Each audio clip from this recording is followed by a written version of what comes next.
Olá, seja bem-vindo a mais uma edição do programa Fala Câmara Notícias pela TV e Rádio Câmara Bauru.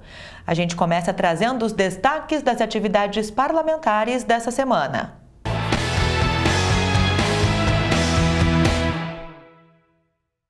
A Câmara de Bauru discute proposta para que as excursões de turismo usem o terminal rodoviário de Bauru como pontos de saída e de chegada.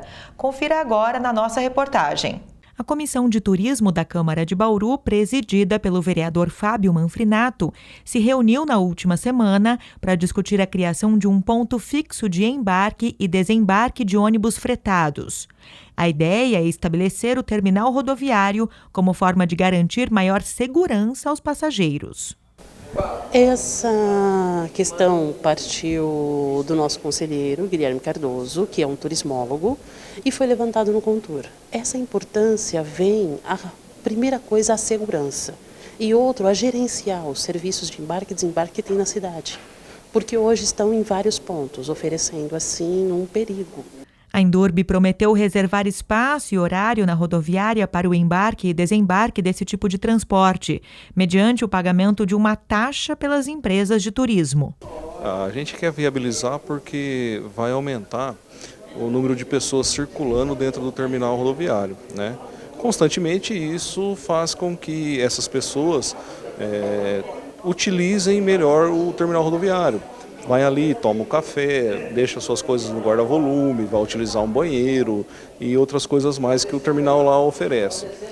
Impasse praticamente a gente não tem. O que a gente precisa agora nesse momento é viabilizar isso daí. Então, como gerente do terminal, a gente tem muito interesse porque isso vai gerar uma receita para o terminal, né? E essas receitas elas podem futuramente viabilizar melhorias para o terminal rodoviário, como trocar as câmeras, melhorar a infraestrutura de estacionamento, banheiro público e outras coisas mais. Segundo o vereador Manfrinato, o próximo passo agora é convocar uma reunião com a Artesp, já que as empresas de turismo são responsáveis pela oferta de itinerários intermunicipais. Um ponto-chave aí nessa conversa também, para começarmos a desenhar melhor ainda um futuro projeto, é falar com a Artesp e, na sequência, numa próxima reunião, os outros envolvidos por esse assunto. Ou seja, nós temos ainda 2 reuniões para serem desenvolvidas e então podemos chamar uma audiência pública e nós damos uma estrutura boa de um projeto bem regulamentado, sempre visando a segurança das pessoas que vão fazer uso desse tipo de transporte. E a vereadora Thelma Gobi, presidente da Comissão de Saúde da Câmara de Bauru, está questionando a demora para o início da reforma do pronto atendimento infantil. A unidade está fechada desde março do ano passado. A própria Comissão de Saúde da Casa já caminhou por todas as UPAs, todas as unidades básicas, já tivemos na unidade de ciência farmacêutica, no depósito central e agora na unidade de transporte, e observamos que falta estrutura. Além do mais importante, que é pessoal, nós temos um déficit imenso de servidores na saúde, nós temos paredes mofadas, armários totalmente arrebentados, as condições dos sanitários são terríveis e temos um pronto atendimento infantil fechado há mais de um ano para reforma. Eu nunca vi uma reforma que diz que tinha uma goteira e tinha que acertar umas portas, demorar mais de um ano. Enquanto isso, o atendimento de saúde infantil na cidade acontece nas UPAs do Bela Vista e do Geisel, de forma provisória e sem previsão de retorno à unidade central. E uma audiência pública no plenário da Câmara discutiu a concessão da malha ferroviária da cidade. Acompanhe com o jornalista Nelson Gonçalves. O Ministério Público Federal aqui em Bauru abriu um inquérito específico para analisar as condições e a falta de estudos para a possibilidade de renovação por 30 anos da concessão da ferrovia em Bauru, cujo debate foi objeto de audiência pública aqui no plenário. Ao que consta, dobrará o volume de carga, então dobrará o impacto viário dentro da cidade. O que a população precisa entender é que essas ferrovias são 2, mas elas cortam as cidades. Mas elas não cortam de uma forma adequada, porque há várias passagens que são regulares e ineficientes e há várias passagens de nível que são clandestinas. O representante da Rumo disse que haverá um investimento de 7 bilhões de reais, na ferrovia. Eu pergunto, qual é o investimento que haverá dentro da cidade? Porque eu sou a favor do progresso, o Ministério Público Federal é a favor do progresso, mas o progresso não pode significar o ganho de patrimônio ou riqueza para o país de um lado e a destruição ou a inviabilização de uma cidade do outro. Então a pergunta que fica, eu não tive a oportunidade, se eu tiver tempo perguntaria aqui em plenária, é o que essa empresa pretende fazer?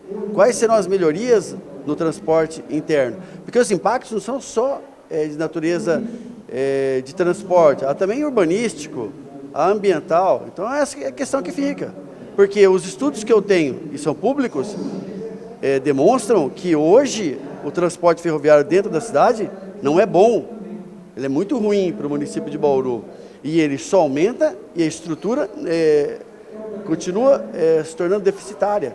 Então, no momento em que se fala que haverá um aumento de transporte, em qual cifra? No dobro, e não se fala em nenhum investimento, sinceramente, eu não tenho como tolerar uma medida dessa. Hoje, o transporte ferroviário já cria o caos dentro da cidade.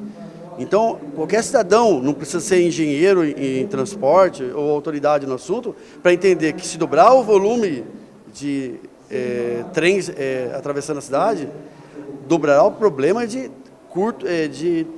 cessão de tráfego interno. Então, o que eu farei é indagar mais uma vez quais foram os estudos realizados pelos órgãos federais envolvidos, de DENIT, União, que é concedente, a NTT e também do concessionário. Em não havendo estudo algum e caminhando como qualquer pessoa consegue entender, por causa, eu ajuizarei uma ação civil pública sim, com obrigação de não fazer. É só pegar o que eles chamam de projeto, na verdade não é projeto de governo, nem de Estado, é um projeto da empresa.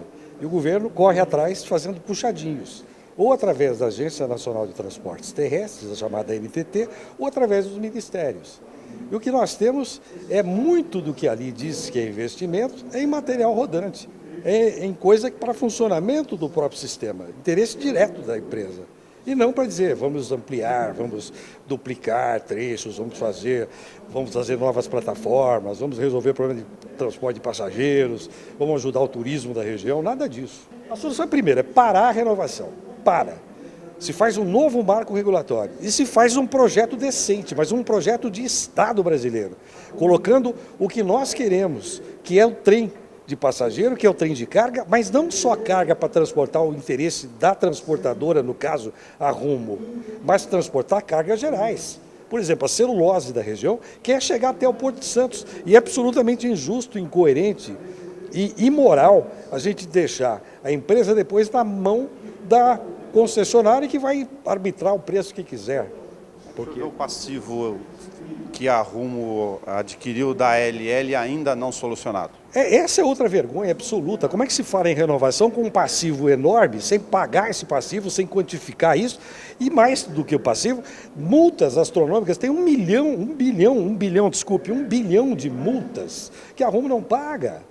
E estão querendo negociar o pagamento para investimento. Olha, eu deixo de pagar e invisto na própria ferrovia. Quer dizer, vira, então, quanto mais multa, mais a empresa tem. Quer dizer, é um cinismo que precisa parar. A paciência tem limite. Acho que a população precisa estar atenta a isso, verificar que as migalhas, eu disse isso durante a minha fala, as migalhas que caem da mesa do festim, entre eles ali, é muito pouco. Porque o que nós queremos e o que o povo merece é um transporte de qualidade, um transporte limpo, um transporte que humanize. Não é só aqui entre Bauru e São Paulo, mas porque o estado inteiro de São Paulo não tem transporte de passageiro. Como é que São Paulo e Rio de Janeiro não tem transporte de passageiro? Como é que a gente vai insistir em só transportar minério de ferro de São Paulo e Rio? Como é que nós vamos só transportar soja, milho e açúcar no negócio da Rumo? E é claro que eles vão correr para dizer, não é bem isso, não. A gente vai logicamente transportar porque nos interessa. As favas, a questão da lógica, que aí não há lógica nenhuma, o que é um egoísmo, o que eu disse lá, é esse egoísmo a serviço de uma causa aparentemente pública. Não tem nada de público nisso. Eles chegam a dizer que é muito racional. Na verdade, a razão única dessa história é lucro em cima de lucro, e mais lucro, e mais lucro, e quanto mais lucro. Quando não dá lucro, eles fecham. Então, eles têm uma linha, que é uma linha que a gente chama de corredor de exportação, e é só nela que eles querem trabalhar. E enchentes no terreno onde estão instalados os moradores do antigo assentamento Nova Canaã mostraram a precariedade do espaço cedido pela Prefeitura. Quem denuncia é o vereador Coronel Meira. Na minha opinião, a irresponsabilidade é do prefeito, quando ele decidiu, num primeiro momento, intervir numa reintegração de posse que a Polícia Militar ia dar cumprimento, sob a alegação de que ia ter derramamento de sangue, uma tremenda de um absurdo que foi dito à época. Essa que é a grande verdade. Muito bem, mas como o prefeito assumiu essa responsabilidade, né, para que não ocorresse a reintegração de posse e buscasse uma alternativa, o prefeito buscou essa alternativa junto com os assentados, né, com os invasores e também junto com o Ministério Público. E aí foi formalizado um termo de ajustamento de conduta em janeiro de 2018, homologado em março de 2018. E nesse termo de ajustamento de conduta fica bem claro o seguinte, que a Prefeitura iria locar uma área, né, fazer a locação de uma gleba de terra próxima ao Canaã, lá no meio de Marabá.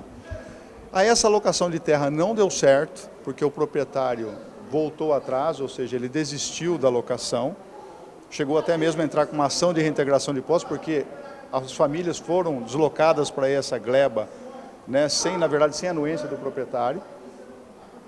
E aí, para que as pessoas não pudessem ficar sem nenhum tipo de local para poder fazer as suas casas provisórias, o prefeito disponibilizou uma área no Jardim TV, próximo ao cemitério Cristo Rei, que na época, quando houve o início das tratativas e o início da ocupação, eu conversei com moradores da região, eles me disseram que quando chove, e chove muito, toda a água que vem do cemitério, na verdade, ela acaba sendo canalizada para esse terreno. E agora nós tivemos uma chuva no final de semana e, de fato, isso aconteceu. Inundou totalmente o terreno, trazendo também todo, né, o resíduo, todo o chorume, vamos dizer assim, que existe lá no cemitério Cristo Rei. Ou seja, além de ser uma área inapropriada para a ocupação, né, é uma área insalubre, ou seja, uma vulnerabilidade absurda que está acontecendo com os moradores. O que eu vejo de tudo isso? Que eu preciso voltar, eu vou provocar uma reunião com o Ministério Público para que esse termo de ajustamento de conduta seja revisto. Haja vista que, no primeiro termo de ajustamento de conduta, nós tínhamos uma outra realidade em outra região da cidade. Agora nós temos uma área em que essas pessoas estão ocupando absolutamente insalubre e absolutamente vulnerável. Ou seja, nós precisamos rever isso. E lá no próprio termo de ajustamento de conduta está bem claro que em 36 meses essas pessoas vão ficar ocupando precariamente esses espaços para que individualmente procurem a sua habitação. Porque o município hoje não dispõe de nenhum programa habitacional social voltado para essas pessoas. Mesmo porque não cabe ao prefeito esse tipo de programa. Cabe ao governo federal e ao governo estadual. E nem no governo federal e nem no governo estadual existem programas hoje destinados a essa classe de pessoas ou essas pessoas que estão em estado de vulnerabilidade.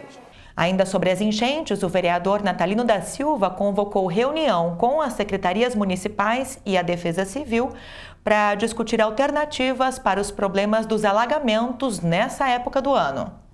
Veja, na verdade o chamamento dessa reunião aqui na casa, nós simplesmente estamos já se precavendo, ou seja, se projetando para que a nossa população não venha a sofrer tanto realmente quanto tem sofrido nas últimas chuvas, né? E na verdade sabemos da dificuldade que realmente o município tem de atender, né, todos os requisitos realmente concernente a uma chuva de grande realmente volume, né, de água. Nós temos praticamente aí dezenas de pontos realmente na cidade de alagamento e a Câmara mais uma vez realmente vem aí já antecipar uma reunião para que nós possamos realmente dar uma resposta a essas pessoas, essas famílias e não ficar simplesmente naquela insegurança, né, naquela ansiedade de que realmente o município vai poder atender com todos os critérios que realmente eles precisam para esses momentos, como nós temos acompanhado e que não tem conseguido atender, entendeu? Então a intenção do vereador é simplesmente realmente abrir realmente as portas, né, para a administração municipal, dizer para nós o que realmente eles já estão de uma forma preventivamente realmente mobilizando, procurando realmente organizar e estruturar para que realmente a nossa população não continue realmente aí a perecer como tem realmente perecido. Infelizmente nós temos acompanhado tragédias, né? Praticamente alagamentos, praticamente perda praticamente 100% dos seus bens materiais de vários domicílios na cidade.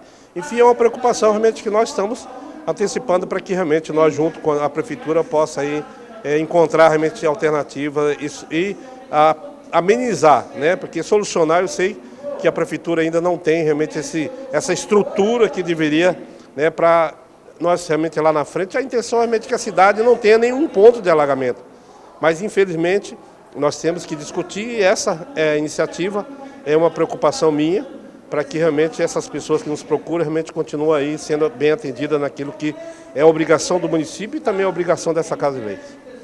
As audiências públicas são abertas a toda a população e também transmitidas ao vivo pela TV Câmara Bauru, nos canais 10 da NET, 31.3 UHF Digital e ainda pelos nossos canais no YouTube e pela página no Facebook. E essa foi mais uma edição do programa Fala Câmara Notícias, o nosso espaço para a cobertura e os desdobramentos das atividades parlamentares aqui do Legislativo Municipal. Você também confere a reexibição desse programa em horários alternativos na nossa programação. Obrigada pela sintonia e até a próxima.